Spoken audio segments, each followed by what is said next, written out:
Welcome. Today we are chatting everything gorilla trekking.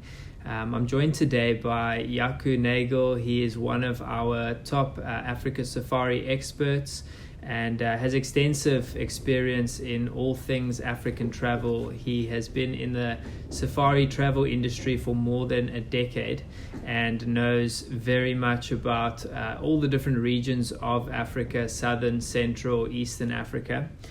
So welcome, Jaco. Thanks for joining us. Thank you very much, Nick. All right, so today we are talking gorilla trekking. We have garnered so much interest from our audience, especially on social media around gorilla trekking. So much interest in experiencing gorilla trekking. It's such a bucket list experience, and we've seen every time we put up a video or an image of the gorillas and showing people experiencing gorilla trekking, we get such a huge response. And so we thought that this is obviously something people want to know more about and something that people are interested in. So we thought we'd get you on and have a quick run through of just an overview of some of the main things that people should know and should think about to help them plan that perfect gorilla trekking experience.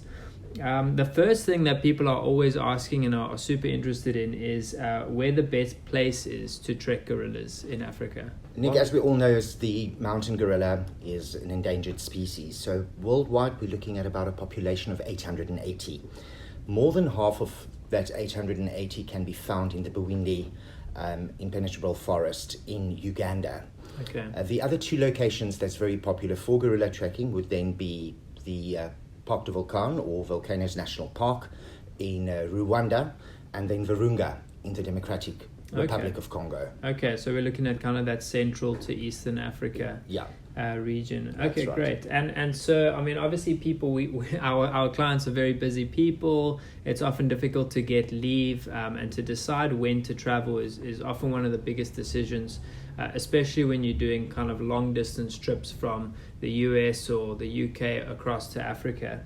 So when is the best time to go gorilla trekking? Nick, gorilla trekking is an all year round experience. It's very popular, so availability is nearly always constrained with regards to experiencing a trekking. But obviously, certain months are better than others. The months of June to September tend to be the drier months in those regions. So that would be the more popular time to travel. And of course, your peak season, which is December, that's also very popular. But the dry months definitely more popular for travel just due to the weather. You're not going to see less or more gorillas, at any time of the year. It's purely just about the weather. Okay, so if I go kind of July to September, I'm just not going to be rained on as much as I'm trekking the gorillas. Exactly. But that's part of the experience, I think, at the end of the day as well. Trekking through a rainforest while it's raining. I mean, it makes sense. All right, so one of the other top questions we get from our guests or potential guest guys that are thinking about or planning their trip to see the gorillas is it safe? I mean, we've all seen the YouTube videos of some gorillas getting aggressive sometimes. How safe is the overall experience of gorilla trekking? The sad part of the whole story is that gorillas have been wrongfully labeled as being aggressive animals. You can't be further from the truth, actually. Gorillas are in fact very gentle and shy animals that maintain their composure until they're threatened. So we always advise our clients is when they do the trekking, when they're actually, you'll obviously be, told what to do beforehand by your team leader or whatever of the trek. But we always tell clients just to sit quietly, observe the animals, don't make any sudden movements. They feel threatened if there's sudden movements, and then they'll do a mock charge.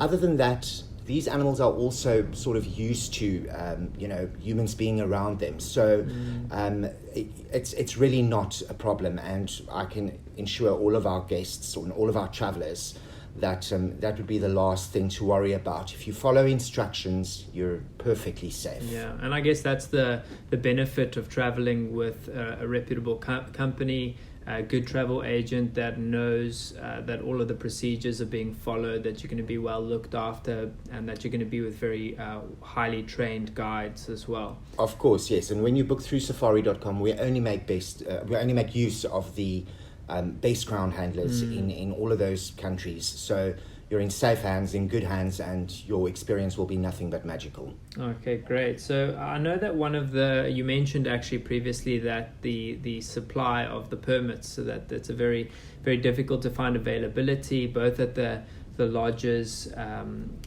within kind of those three countries you mentioned, Rwanda, Uganda, and the DRC. And one of the big kind of frustrations around being able to go gorilla trekking is the availability of the permit. So how does it work? How do you get a permit? So all clients need to do is just to sit back and relax and let us do all the work. The first thing that we'll need to do is we'll have to source the availability for the permit. Yeah.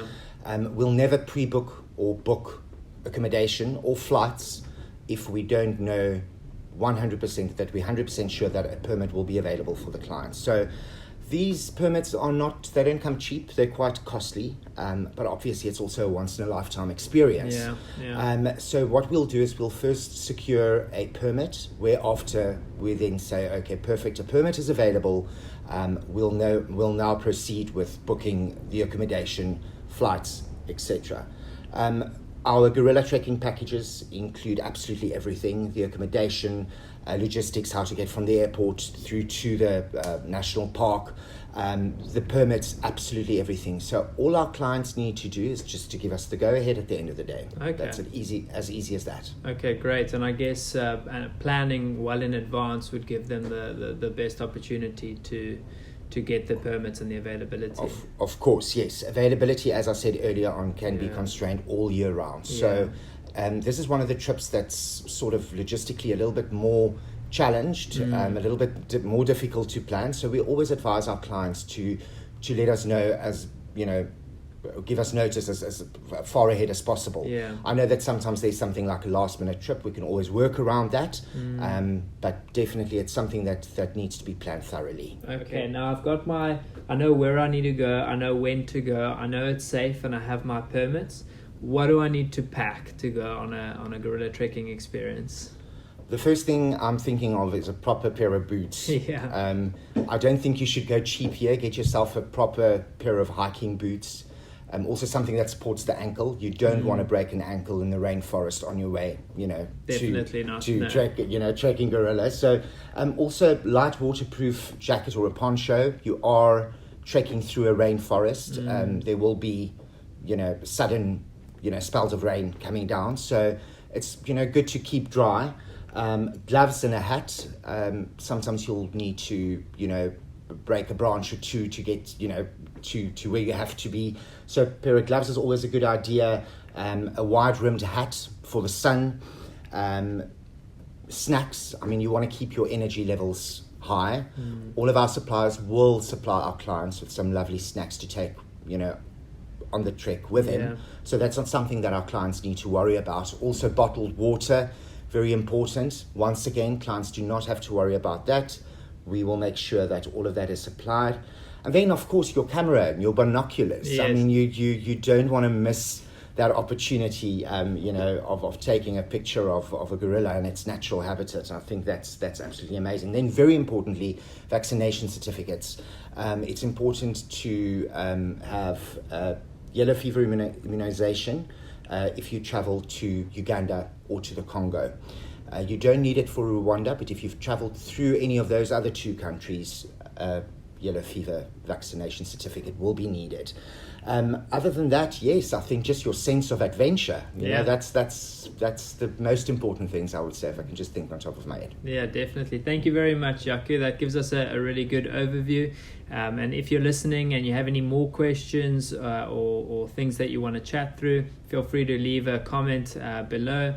Let us know if you've been on a gorilla trekking experience and what your experience was like, as well as if you have any further questions. Thank you, Jaco. Thank you, Nick. Nick, can I just say one thing more that I think clients should know as well? Yes, definitely. That it's, the gorilla trekking is not only about the gorillas. The forests teem with wildlife. I mean, we're looking at the rare forest elephant as well as the giant forest hog, and there's 11 types of primates that you can actually spot while doing the trek. So, oh, wow. And I just want to tell clients that if that's on your bucket list, it should be there, because it's one of those experiences that's just absolutely amazing. I mean, when the only thing you hear is the sound of your heartbeat between you and this amazing animal, that really is a once-in-a-lifetime experience. So, yeah, we'll be waiting to hear from our clients very soon. Awesome. Thank you, Jaco. Thanks.